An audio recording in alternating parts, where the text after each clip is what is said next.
Кешкі үйге келгенде аяғыңыз ауырлап, балтырыңыз сыздап, тобығыңыз ісініп тұра ма? Диванға жатып, аяқты сәл биікке көтерсеңіз, аяғыңыз біраз жеңілдеп қалғандай болады. Бірақ таңертең бәрі қайтадан басталады. Таныс жағдай ма? Аяққа арналған ванналар ата-бабамыздан келе жатқан ескі әрі қарапайым әдіс. Қазіргі таңда оларды лимфаны тазартады, буындағы тұзды ертеді, немесе ішкі мүшелерді сауықтырады деген жарнамалар интернетте өте көп. Көптеген адамдар оның қайсысы шындық, қайсысы жалған екенін білмейді. Бүгін мен Мирас Ерланұлы аяқ ваннасының пайдасы мен зияны туралы, ғылыми түрде дәлелденген медициналық тұрғыдан қалай дұрыс жасау керектігі туралы бар шындықты айтып беремін. Ең алдымен қарапайым тілде аяқ ванналары ағзамызға қалай әсер ететіні туралы физиологиялық тұрғыда түсіндіріп берейін. Жылы суға аяқты салғанда ағзамызда жүретін процестерге келсек, бірінші қан тамырлардың кеңеюі. Жылудың әсерінен аяқтағы қан тамырлары кеңейеді. Бұл қан айналымын жақсартып, тіндерге оттегі мен қоректік заттардың тезірек жетуіне мүмкіндік береді.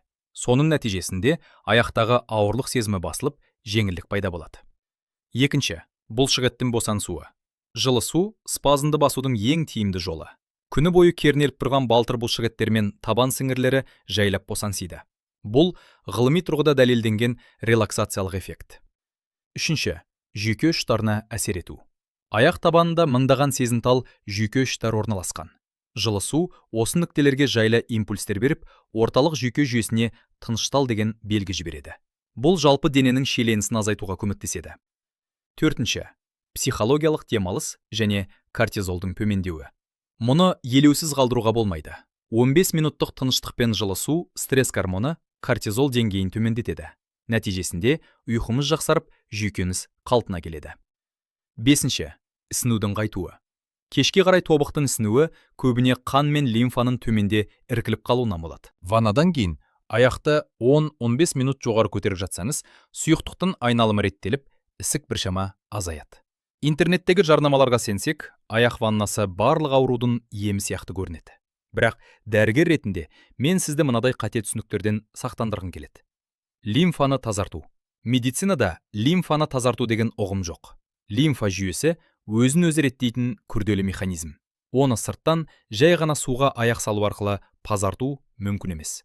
Су лимфаның ағынын аздап жақсартқанымен, оны токсиндерден аршып алмайды. Ішкі органдарды емдеу.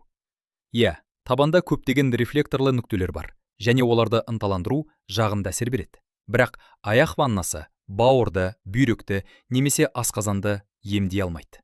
Ішкі ағза аурулары тереңірек диагностика мен жүйелі емді қажет етеді. Буындағы тұзды еріту. Буындағы кристалдар аяқты суға батырумен еріп кетпейді. Подагра немесе остеоартроз бұл бүкіл ағзаның зат алмасуына байланысты аурулар. Оларды жергілікті ваннамен жему мүмкін емес. Детокс немесе ағзаны уыттан тазарту денедегі детоксикация үшін бауыр мен бүйрек жауапты. Аяқ ваннасы олардың қызметін алмастыра алмайды. Егер судың түсі өзгерсе, бұл көбіне судағы қоспалардың немесе терідегі заттардың реакциясы ғана. Егер сіз ваннамен емделіп жүрмін деп алдансаңыз, нағыз аурудың асқынып кеткенін байқамай қалуыңыз мүмкін. Дәрігерге баруды кешіктіру денсаулығыңызға қауіп төндіреді. Ванна бұл ем емес, тек қосымша жайлылық процедурасы екенін ұмытпаңыз. Аяқ ваннасына қосылатын әртүрлі заттар туралы интернетте ақпарат өте көп. Бірақ дәрігер ретінде мен сізге нақты дәлелденген ғылыми фактілерге сүйенген мәліметтерді айтқым келеді. Тұзды ванналар. Тұз теріні жұмсартып, табиғи түрде зарарсыздандырады. Егер магний сульфаты немесе магнезия қолдансаңыз, магний тері арқылы аз мөлшерде сіңіп, бұлшықет спазмасын басуға көмектеседі. Менің кеңесім 5 литр жылы суға 2-3 ас қасық теңіз тұзын немесе магнезия қосыңыз. Аяғыңызды 15-20 минутқа салсаңыз жеткілікті. Йод қосылған ванналар. Көптеген рецепттерде йод қосу ұсынылады. Алайда йод терінің бетінде қалып қояды. Ол буынның ішіне еніп, оны емдей алмайды. Қалқанша безі ауыратын немесе тиісті дәрі ішетін адамдарға йод ванналары қарсы көрсетілім болуы мүмкін. Йод тері арқылы ағзаға өтіп, гормоналды фонға әсер етуі ықтимал. Тәуекелге бармай-ақ йодсыз-ақ ванна жасауға болады. Негізгі нәтиже жылы су мен релаксацияда. Алма сіркесі қосылған ванналар. Өзіндік пайдасы бар, бірақ оны дұрыс түсіну керек. Ол бактериялар мен саңырауқұлақтарға қарсы жақсы жұмыс істейді. Аяқтан жағымсыз иіс шығу мәселесін шешуге көмектеседі. Сірке суының қышқылдығы терінің өлі қабаттарын жұмсартып, оның қалпына келуіне септігін тигізеді. Менің кеңесім, 5 литр суға жарты стакан табиғи алма сіркесін қосыңыз. Аптасына 1-2 рет жасау жеткілікті. Ескерту: егер аяқта жара, сызат немесе ашық жарақат болса, сірке суын қолданудан аулақ болыңыз. Бұл теріні күйдіріп жіберуі мүмкін. Жалпы алғанда аяқ ваннасы қауіпсіз процедура. Алайда кейбір денсаулық жағдайларында ерекше сақтық қажет. Қант диабеті бар жандарға сезімталдық төмендегендіктен су температурасын термометрмен тексеру міндетті. Теріңіз ыстықты сезбей, байқаусызда қатты күйіп қалуыңыз мүмкін. Тромбоз немесе тромбофлебит. Қан тамырларында тромб болса, жылы ванналарға тыйым салынады. Бұл тромбтың үзіліп кету қаупін тудыруы мүмкін. Міндетті түрде дәрігермен кеңесіңіз. Варикоздың ауыр формасы. Ыстық су тамырлардың бұдан әрі кеңеюіне әкеліп, жағдайды қиындатады. Мұндайда тек жайлы жылы суды ғана қолдануға болады. Жүрек жеткіліксіздігі. Ыстық ванналар жүрекке қосымша жүктеме түсіреді. Температураны 37 градустан асырмаңыз. Тері жарақаттары. Егер аяқта ашық жара, керең сызат немесе іріңді инфекция болса, процедураны тоқтата тұрыңыз. Нәтиже барынша тиімді болу үшін аяқ ваннасын дұрыс жасау ережелерін сақтаңыз.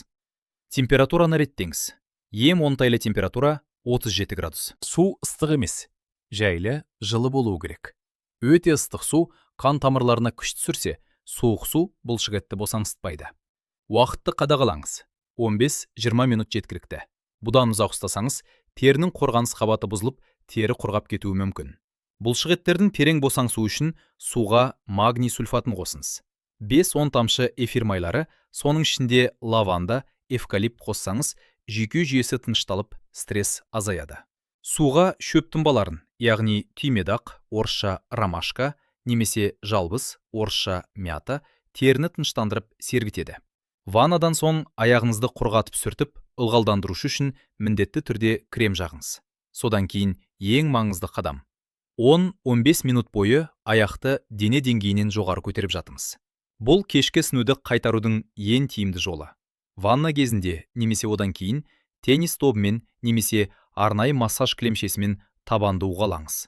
Табандағы рефлекторлы нүктелерді ынталандыру жалпы шаршауды басып, сергектік сыйлайды. Аяқ ваннасы жағымды процедура, бірақ ол аурудың негізгі ем емес.